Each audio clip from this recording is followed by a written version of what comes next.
problem with having one Void Spirit as your sole disabler in your draft. So they're gonna have to rely on moves quite a lot in this game to be able to move around, make all the plays happen. That being said, though, they have this Bristleback and Tidehunter who don't really need to move. They just kind of stay in a lane. They constantly shove the lane out, get farmed, make sure that they become like these dead lane heroes that Beast Coast won't be able to run into.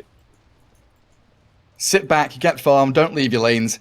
We'll see if Leo Style is able to do that against a Bat Rider. Like with Kraken Shell, you're going to be dispelling off the sticky napalm stacks. But yeah, still fearful of your life in that lane, though. Level 1, it's a 600 damage threshold, so you can technically get to about 20% HP before that even pops, and you will die if that ever happens. So he's going to have to be a little bit careful in this lane. That being said, you're going to get a lot of magic stick charges, and the tower is much closer to the creep wave around the mid lane, so you're going to get that extra bonus armor and HP that will help you out as well for the Tidehunter. It's not like you want to be maxing Kraken Shell, though, right? Like, no, you don't. You definitely don't. There's no way, Gary. Come on now. But you. I mean, I'm saying that, like, stating it as fact. But do you want to go 1 point, 2 points? The casual 1 point, and then max still go for your gush and your anchor smash. What's the plan for Leo Style? Yeah, maybe he might. You know what? There's a chance he might get 2 levels in Kraken Shell, but it's mostly all about that max out anchor smash and just farming as a mid Tidehunter. We've seen Thompson play this hero mid a couple of times. I think the last time I saw him play it was with an IO though. They don't have an IO on this team. He's good. He's so fast. Look at OD, man. Look at his movement speed, Gary. How is he so speedy? I don't know. He has wings. He flies. Unlike 4 legs. Viper. It's the legs, man. It's the 4 legs, the 2 wings. Because he's running in the air while flapping his wings, increasing that velocity. Such a speedy fella.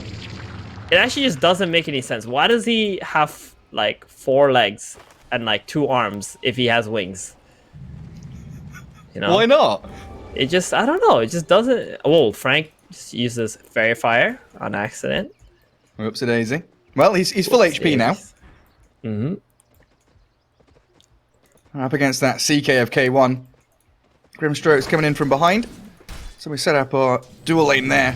And they've got a pretty nice little combo between Frank and Moose, don't they? The Astral into the Ether Remnant. If Stinger's out of position, they could find a couple of kills on him. Yeah, they can. That you're completely right on that. The Astral Imprisonment into Remnant is a pretty nice setup. It's going to be a lot of damage. But then equally... The top... yeah, exactly, on the other team. When they hit level 2, Inkswell with a Chaos Bolt. Real nasty stuff. Oh, looking towards mid. Chris Luck is already sticking it to that Tidehunter. Straight over him, just a couple of stacks of Napalm. Firefly him to half HP. Force the wand usage. And then down bottom, Whisper. He's trying to TP home. No stun gaming means that he is safe and sound, backed by his tier 1. Gary, I'm always confused when people want to pick heroes like Bristleback. Why they don't ban Bat Rider? Like, it's just one of the hardest counters in the game, if not for a break. You just get stickied throughout the whole team fight, then you get lassoed back into the enemy and you're facing forward. It's just such a disaster. So I think this Bat Rider is going to find a lot of value this game. There's a lot of tools they can use to kite him around, right? Like kick him away. Schofield's got the kick. You've got the Inkswell to try and run away from the Bristleback. The Dark Rift, able to disengage from MNZ. On top of that Bat Rider, like you're mentioning. Stinger with the Inkswell up at top. Dissimulated away by Moose. And Schofield running away from the Cottle. Illuminate. Barely dodged out. Really nice move there into the trees. That Spirit, what was he going to do? Try and deny to neutrals? Go and nah, he's taking MNZ on a walk. A wild ride into the first blood. MJZ does grab it up for himself. He's very happy about that. And he's actually buying a null talisman on Keeper of the Light. What? Oh, really? Position 5 null talisman. I mean, that's what he's got built up. Mantle, Circlet, quick buy null. But why? Just for the mana regen? I guess so. I mean, your guess is as good as mine here, Gary, on this one. Interesting. Indeed. I mean, so, it gives you a bit of spell amp. Like, there was that period where people figured out that, like, double null on Lena allows you to Dragon Slave creep waves, in just a 2-spell combo, right? Mm-hmm. Is it a similar thing here with Illuminate? Like he knows he can do X amount of damage and do something with it?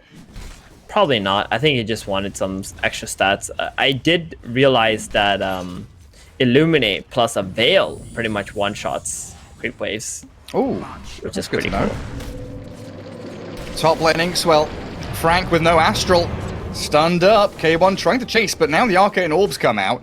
Stinger getting turned on by Moose. Has another Resonant Pulse, but they don't even need it. Just right-clicking him down. Yep, they don't even have the Remnant and the Astral skilled up yet. But look at Schofield. He's coming to batter them. Kick into Frank. Drag him back with that Rift. Stun him and kill him. Realizing Underlord doesn't really need his help for the time being, and it's not like they can really apply any pressure onto the Bristleback right now. So just gonna let the Underlord stay bottom with that magic stick. It's gonna have plenty of sustain, constantly be able to spam out with the Firestorm. And now the Earth Spirit gonna just focus on trying to win the other lanes. Yeah, stick around in that top lane. Both teams with Observer Wards up on that high ground now. 550 and 544. So the Dire one is a little older. So they should have seen that Radiant one get placed. Moo's trying to track back on the Earth Spirit. Watching out for that 4-minute rune spawn. Runes? Down at bottom for the Tide. Yourself. It's a haste for him, and he's winning out in this mid lane. He's going for a kill on the Batrider. Yep. Chasing him onto tier 1. Chris Luck, Firefly over the trees. It's a hasted Tide sprinting towards you, and that's it. Tide wins the lane. 1v1 against Batrider, all thanks to a haste. That's his revenge tip right there for game number 1. Top though, Frank. Is he in a spot of bother? No Astral quite yet. Yeah, Remnant back.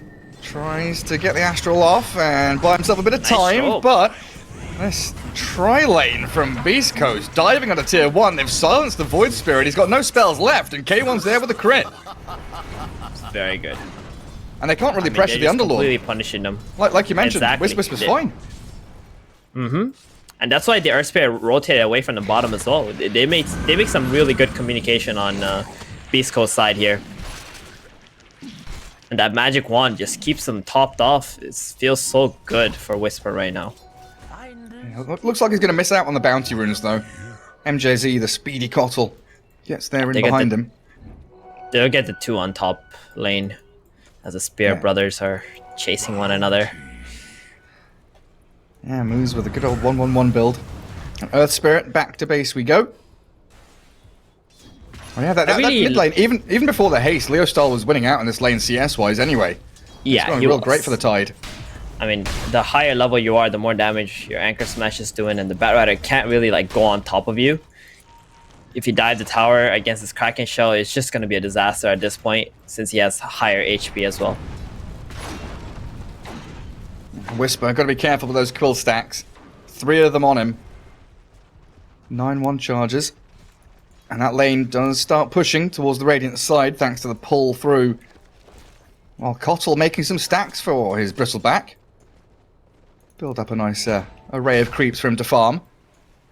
Oh, and Chris Luck with a bottled regen rune. They pinged that the rune was top, but they don't have vision of what it was. Silence in towards Moose, and Chris Luck with a lasso, thinking about it. Doesn't really want to spend it on a level 3 Void Spirit, but he might just have to get the kill. Combo it with the Inkswell, and K1 will, of course, very gladly secure the kill for a spree. And all 4 of Beast Coast kills have been on this top lane. You can see the emphasis that they're putting into this top lane because that's the only lane where they can actually get kills for the time being. So whoever they can shut down, they focus on doing that, and then later on they'll try to deal with the Bristleback in team fights or something. Yeah, because that OD is an important piece of the puzzle for TP, right? The Astral into Meteor Hammer, because he's catch, he's tower push, and he's the kind of tanky frontliner along with the Bristle and the Tidehunter. Like OD strength gain, he's struggling like too. The tankiness you get is pretty insane. Yeah, and it's also that with a combination of like he's pretty much the only hero you can really go on.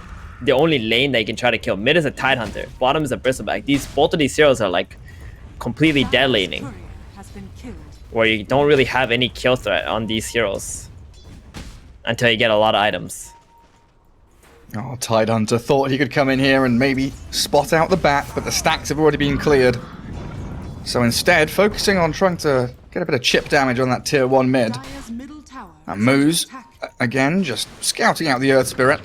As Tide dives, trying to chase the Grimstroke away, but he doesn't want to pop Ravage for a pos 5. If the Void Spirit can get on top of him, I could take Stinger out. But Batrider's arrival means that Thunder Predator giving up the chase. And Got now an it's 8-minute boost of travel, Gary, on Chris Luck, those stacks, and some creeps. Look at his net worth on the Batrider versus the Tide. Although the Tide does have, you know, more last hits from the laning stage and killed him once, they're dead even. yeah, what is it? 20 gold between them. Very, very close. And now Chris Luck, oh, he's got Ancient stacked. Go and kill off another That's gonna large go stack. nice. That's a massive amount of gold there. Yeah, it is. Well, Grim mid, get a though. catch on Stinger's Grim. Ether Remnant has the Inkswell and the Ravage. Does catch out 2 of them. Batrider sticking around here, looking for the lasso on the Void Spirit, so trading in that 1-for-1, while Leostyle, without Ravage now, has a Fairy Fire as a backup plan, but no 1 charges, and the roll from Schofield dodged out, but Leostyle has walked back into the fire. A double for Chris Luck. And they went diving for the Grimstroke. That was an action, a move that Thunder Predator consciously made. Yeah, and you can see how if the Tide Hunter gets to like 20% HP, even if his Kraken Shell pops, Batrider still does so much damage with the follow-up stickies and the Firefly on top of him. The Boot of Travels also allows him to stay on top of the Tide much easier. I mean, using Ravage just for the Grim kill and then dying for it? Oof. Painful. Not a good look. And Beast Coast with the very active support duo now. I mean, they're both level 4 at 9 minutes, and it's probably why they're grouping up now to go and look for a bit more action, get closer to that level 6. Yeah, but you know who they're going for, right?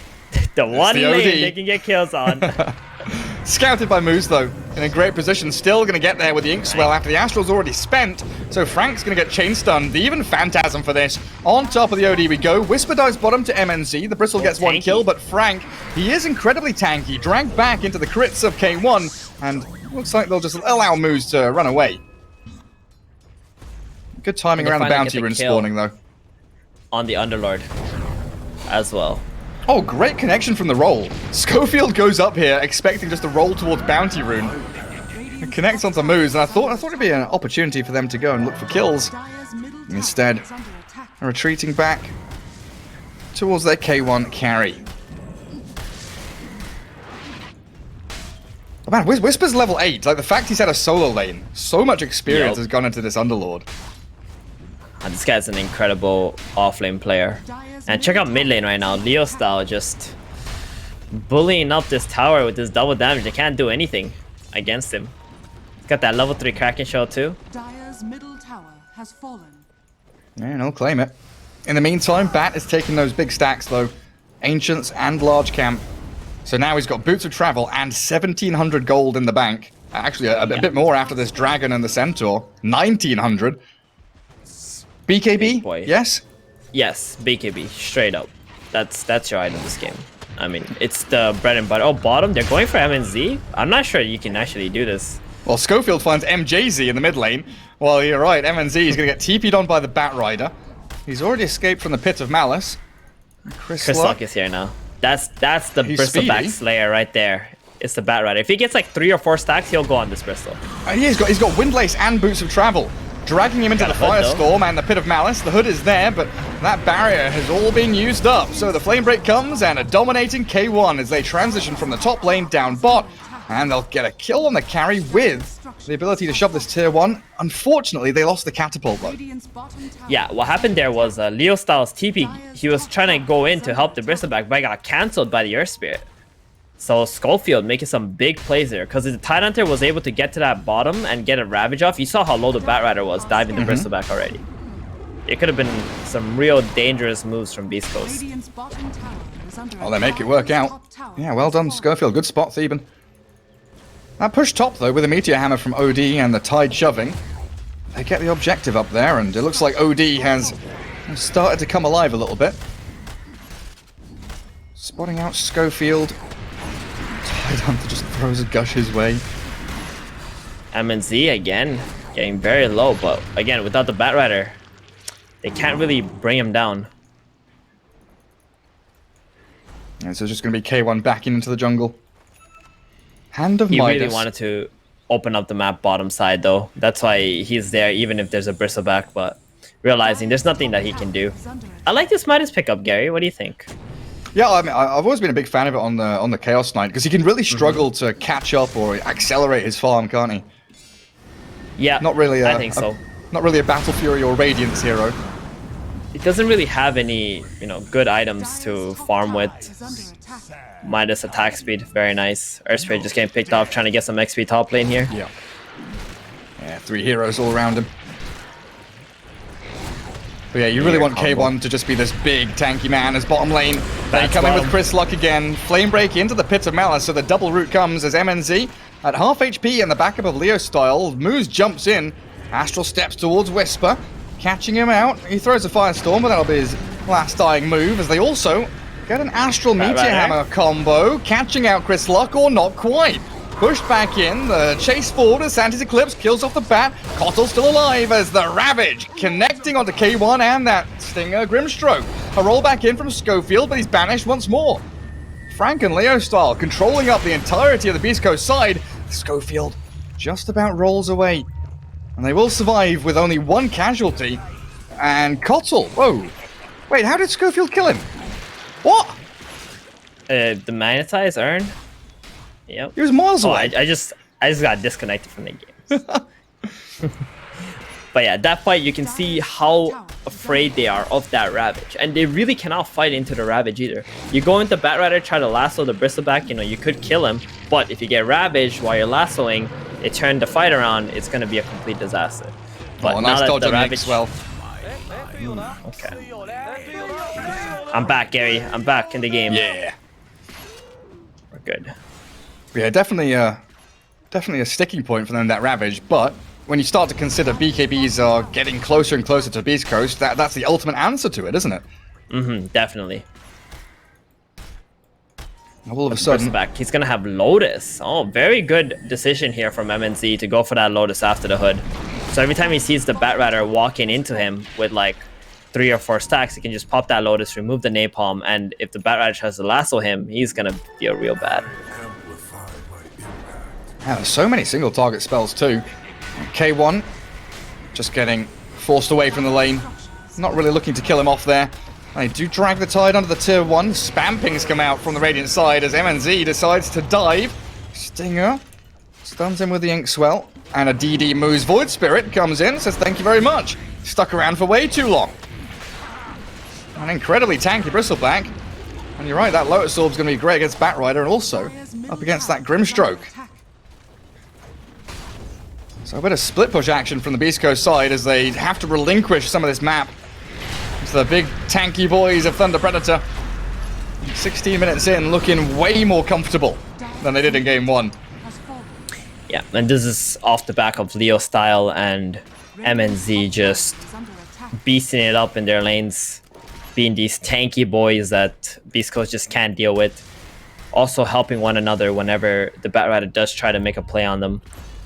They do have the BKB now on the bat. They want to do something. They just lost a tier 2 tower. Try and reclaim their triangle. Bristleback, the only hero showing and the only one right now that they can go on. And there is that Lotus Orb, but look at the damage actually coming in onto him. Bristleback being pounded. K1, mega kill streak continues. They've got the cat on the Void Spirit. Stinger does fall, but he might have bought enough time here for them to gather up a couple more miscellaneous kills. The OD. Ravage comes, does connect on to the entirety of Beast Coast there, and K1 stuck down on the low ground, destroyed. Schofield finally arrives, turns with the Magnetize. Chris Luck onto the Kottle, the Tide's still full HP. Leo style trying to battle 1 versus 3, but I think he might have bitten off more than he can chew. He can eat everything under the sea, but I don't know if he can nibble on this Underlord. Pit of Malice will hold him back, but they're struggling. They've got sticky charges up, they've got rolls forward, but they're dealing so much off of everyone. Orb of Corrosion, Gush with a minus armor. They can't touch this man. Leo style is too powerful. Look at him, he's spinning around in circles. The pirouetting Tidehunter. There's nothing they can do to actually bring him down with the hood. I mean, you're going to need the Chaos Knight alive to be able to kill him. That's good. I love this build. They need another carry in this game for sure.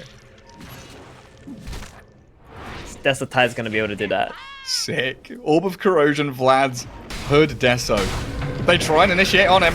Good luck, Beast Coast. Let's see what you can do. Give it to the Tide. Soulbind, there it is, onto Leo style, and that Void Spirit. They've got a run of Atos, but the Astral save buys some time. In with the Meteor Hammer, trying to catch that K1 Chaos Knight. Out with the Astral Step, the Void Spirit disengages. They've got the Gush and the Lotus Orb to try and save Leo style, but he is finally down. They get the kill. 2-for-1 trade. Beast Coast, they come into their triangle for the second time. And this time around, they are looking way more in control. Bristle a little isolated now. They don't have that Batrider lasso for another 10 seconds. Struggling to finish off any additional targets.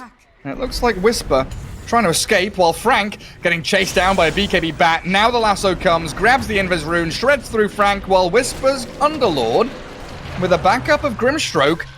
What's Hector doing? Hector's hitting creeps. CK's like, you guys go and touch the Bristleback. I'm really not interested. He's not. He's got to get his items. I mean, you see the Tidehunter, the only way to really kill him is if they have the Chaos Knight there. You need those big Chaos Strikes to pierce through the Kraken shell. Void Spirit. Under the Sentry, they do see the Batrider. And Bristleback with a Chakra Magic, spitting out that nasal goo onto Grimstroke. Feeling tanky enough to just go in and gets a double kill. Couriers go fallen. Dropping out of the sky.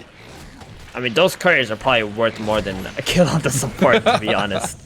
They just gave so much gold towards Thunder Predator side. I mean, they really want this triangle area. They don't want K1 to be farming this at all. And that's why you see Beast Coast constantly running back in there and trying to take it back. They succeeded twice in terms of killing the Bristleback and the Tide. But this time, it's not going to be possible. Beast Coast are like, all right, guys, you can have that. I guess we'll farm somewhere else. Go farm somewhere else. That's not how you talk to K1, the carry god, farm pattern king. He pop his Phantasm, shove out top lane, farm the jungle. Yeah, he wants to maximize his farming speed right now to get to that BKB. As soon as they get the BKB, they're going to smoke up again on Beast Coast, for sure. And so, I think in the next fights, you don't want to really focus the Tide on the Bristleback anymore. You want to kill this OD and the supports. That's kind of the point I was going to ask you. At this stage of the game, you know, we're looking 19, 20 minutes in, Bristleback and Tidehunter, if they frontline and decide to go high ground, do you think Beast Coast can actually defend against this? Like OD, Koshal, Void Spirit sit behind them? Surely they can. What's going to happen is if you go high ground with these 5 heroes, is Earth Spirit's going to roll into the back, he's going to magnetize and silence everyone, then Lasso's going to come out and drag a hero all the way into the tier 4s, and then the Chaos Knight is just going to pop that one hero and then chase you guys down one by one. You're also fighting into the Underlord Root plus the Firestorm, and the Firestorm does a lot of damage against these strength heroes, even if you have Hood. Well, that is true, yeah. And he's gone for the talent, +2 Firestorm wave count, so they can keep them stuck in place. Some serious damage. Look, get that tier 2 bot. No real contest there for Beast Coast. And we've got a BKB on the Chaos Knight. That's what they've been waiting for. Bristleback. Pretty happy just sticking around there. Has the Cottle just behind him. And Radiant with vision up on that high ground too. See pretty much everything coming their way. Oh, Chris Luck farming on the other side of the map. And he's got this Earth Spirit rolling in. Good to simulate. Gets moves out of there. Another Astral Step. They don't have Lasso there. Couldn't pick up moves and get the rune. So they get 3 runes for Thunder Predator. Another small win here for them. They're trying to gain back that goal lead. That's been dead even all game, hasn't it? So the biggest lead has been about 2k for Beast Coast. Apart from that, and this is just going in. I mean, the Tidehunter's battling with that CK. Astral's there, and so is the Ravage. Soulbind comes. Underlord and Grimstroke still trying to make the move forward. This Tidehunter, he can't handle the BKB from K1. Now another roll onto that Bristleback. Chris Luck takes down Frank, and 2 core heroes removed means Thunder Predator, they've got to run. Bristleback, I mean, okay, he's going to get 1 kill here on the Grimstroke, but he's overextending without the rest of his team. Void Spirit's being annihilated by the Batrider, makes the jump to the high ground, but the Bristleback, he is in a lot of trouble. A double there for Chris Luck as he finds moves. Another stun from K1. Doesn't want to get stuck up in all the quill sprays and goo, so he'll leave it. to his Underlord with a Firestorm that you mentioned, and they'll go for the wipe. They want the 5th man. It's Kotl dragged back into the Pit of Malice, and down you go. Man, you can see how much damage the Bristleback took. He took 1.7k damage from the Underlord in that last fight. Even though he has a hood, like, it really doesn't matter. This Firestorm, if you sit in it, you're gonna melt. And that was such a weird engagement from Thunder Predator. I was like, yo, MGZ just running. I'm sorry, MNZ just running in there, and that's where Beast Coast have set up, had vision, and just farming. So you're pretty much running to 5 heroes. K1 on the way back. He BKB Phantasms. He wants to fight. He's on 30% HP, but he wants to go for Leo style. Now he's gonna TP home with that BKB still going. Chris Luck trying his luck, pops his own BKB. Shiny Golden Bat Rider under the Astral moves, is gonna burn to the Firefly. No, dissimulates away. So close to death. I would say Thunder Predator definitely got a little bit of a break there. They got the CK and the Bat Rider to both use their BKBs. Bat's now down to 6 seconds. Chaos Knight's at 8. This is what they need. They need these long drawn-out fights on Thunder Predator where the BKBs run out and then the Ravage comes out. In the last engagement, the Ravage came out after the CK BKB. I don't think Leo Style even realized that he had a BKB on the Chaos Knight. Bottom tower is under attack. Yeah, either that or they were playing the game of chicken. Like, who's gonna use theirs first? And K1 comes out ahead. And it's double damage rune on the Bristleback though into the Roche pit. And like you said, that victory there for Thunder Predator, popping both BKBs of the Dire Cause, means it's Aegis time for the Bristle. Incredibly fast Roshan killing heroes too. We got that goo and then the gush. So much minus armor. Almost has Deso now on Tide. About 400 gold away. Whisper.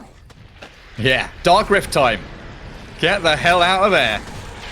I mean, just look, the Bristle does a lot of damage even without that double damage rune. 7 Warpath stacks. Some hefty hits. 210 bonus damage. Bottom tower is under attack. He needs an Abyssal Blade on this Bristleback so he can hold these heroes down and just pretty much kill them during the duration of the Abyssal. Honestly, most of Bristleback's damage comes from this goo just removing armor. And then actually punching people. Sticking on them, chasing them. TP's mid, Schofield has another roll. Oh, straight away from Moose. I thought maybe there the Void Spirit could have caught him out with a block on the roll. And again, we're moving into that dire triangle area, Theban. Look at the line drawn, the positioning from MNC and Leo style. Let's get back up into that spot. Retake it. Yeah, K1 already knows. He's like all the way at bottom. He's like, I ain't going there. I ain't gonna be the first one getting hit and losing all my HP before I use my Phantasm. It's not safe to go alone up there. They're gonna smoke down to K1. They want him. They see the Underlord in the base too. K1's gotta get out. Is it gonna be a BKB TP? Yeah, it has to be. There's no other way. I mean, that's an 8-second BKB. Now it's gone down to 7. That's 2 defensive BKBs used from Chaos Knight already. And this hero hates his BKBs being wasted. Because he needs every little advantage or every little win that he could possibly get to stay up there as like a real carry hero. Yeah, it's a real fine line for him. Between order and chaos. The Heart of Tarask coming up, but needs to get some usage out of that Midas. He's been passive for way too long. Down at bottom, Stinger. He was lurking around for quite some time. They're also going to find Chris Luck's bat. Gets his BKB off though, and away he goes. So that's, what, 4 in a row now. They've used BKBs to escape from the grasps of Thunder Predator, and they're diving mid lane at the same time. MNZ with Leo Star's Ravage onto the CK and the Underlord. Chasing under tier 3s. This Ravage. They do have an Aegis on the Bristleback, but 4 seconds stun into the Firestorm. And the Rod of Atos. Where does he run? Nowhere. He gets stuck. Turns around with a Lotus Orb. Meteor Hammer onto that tier 3 with a Catapult Wave. And Thunder Predator have transitioned from the bottom lane fight into a bit of a mid lane push. The Bristleback has the Aegis. He's just playing like a maniac and constantly pressuring, but that Ravage was super questionable. Without your team there, you don't really have a whole lot of damage. I know the Chaos Knight didn't have his BKB. He BKB TP'd out, but the BB and you together, not enough DPS right now. Radiant's top Even tower with that is under Deso, yeah. attack. Yeah, Going for an Assault Cuirass next on Tide. Minus armor that's gonna galore. be a big item. Oh, it's gonna be huge. He gets like a BK, he gets like an AC and a Shivas this game. Good luck killing him. And Frank, cheeky bugger with that haste rune, Tower is runs into mid, gets the Astral, runs away, structures are fortified. allowing his team to backstab Schofield. Another sneaky little roll up to high ground. Good pit from Whisper. The roll, though, connecting now onto MNZ as he's kicked away. Chris Luck, with that BKB, chases forward, tries to get the lasso, but it's a bit of a save coming out as the Dissimulate allows Moose to jump in. They've killed off the OD, though, and Whisper's still going. Big Golden Underlord with a K1 CK whacking into your OD. Stunned up and he can't move. The disables and execution from Beast Coast. They've killed off 4 heroes. The Aegis is down, and Bristleback is the only hero alive. They've killed off the rest of his squad, and MNZ, what can he do? Pop Lotus, he's not used his Eternal Shroud or his wand. I think he's just relinquishing his life there and realizing it's all dead to rights. A 5-man wipe for Beast Coast. See, but I'm struggling. How? Why? Middle tower Is that because Very Ravage is simple, down? Gary. You got it. You can see the tips coming out, right? They know Leo style messed up big time there by using that Ravage on the mid lane. That's a long cooldown. You know, very easy to calculate when it's going to be back up. Beast Coast is like, all right, Ravage is down. Our BKBs are off cooldown. Let's go. And somehow Thunder Predator were confused. They were surprised that Beast Coast is actually running at them. This is your one big team fight spell. What else you got? Sanities? Like, that's barely doing any damage as a position 3 underfarmed OD.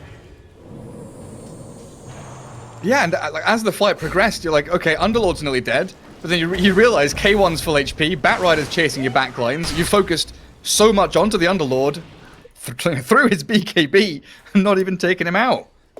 Yeah, that was also a dieback, by the way, from the OD. Oh, dear. So he's really like, he was the first one getting picked off, buys back, comes into a fight, dies again. It's just so bad. I mean, Beast Coast, there's such an amazing team at understanding which targets to go on, who they have damage for, and Thunder Predator, they're gonna have to step up the game if they want to have any chance of winning this right now. It's a real great showcase. I know Zari likes talking about the kind of offense, the defense, the disparate styles there of playing forward or playing back in order to counter initiate and play. Game 1, Beast Coast were the ones always making the move. They were aggressive, they got a lead, and they compounded that lead over and over again. This game, it felt, much more that Thunder Predator were in the driving seat, moving forward with these tanky heroes, controlling the map, Yeah. and Beast Coast just waiting for that perfect moment to swing it. Radiant's middle tower is under attack. And a smoke coming out from Exactly. TP now. Around this I think roach that's pit. always the strength of this Beast Coast team. They're very patient and understand when it's their timing. Where a lot of these Thunder Predator, or not Thunder Predator, but South American teams, they do things sporadically. Sort of spontaneous movements rather than overall planning. No Roshan for at least 1 minute. Bristleback trying to loop around behind Beast Coast.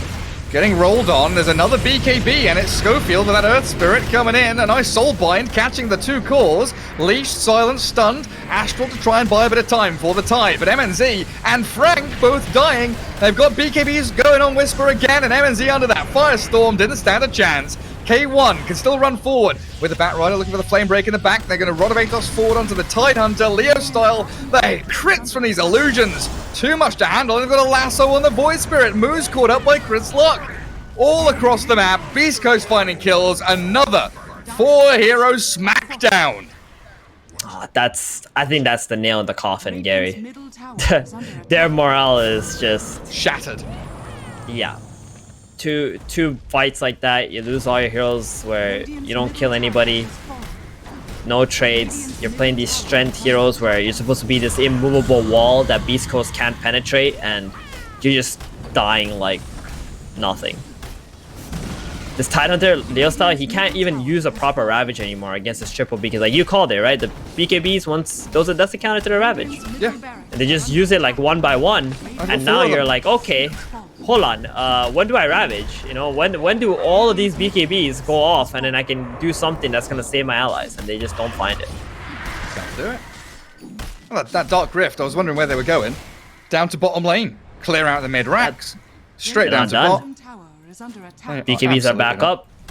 That's pretty much the only cooldowns they're playing off of on Beast Coast. The BKBs and maybe the lasso.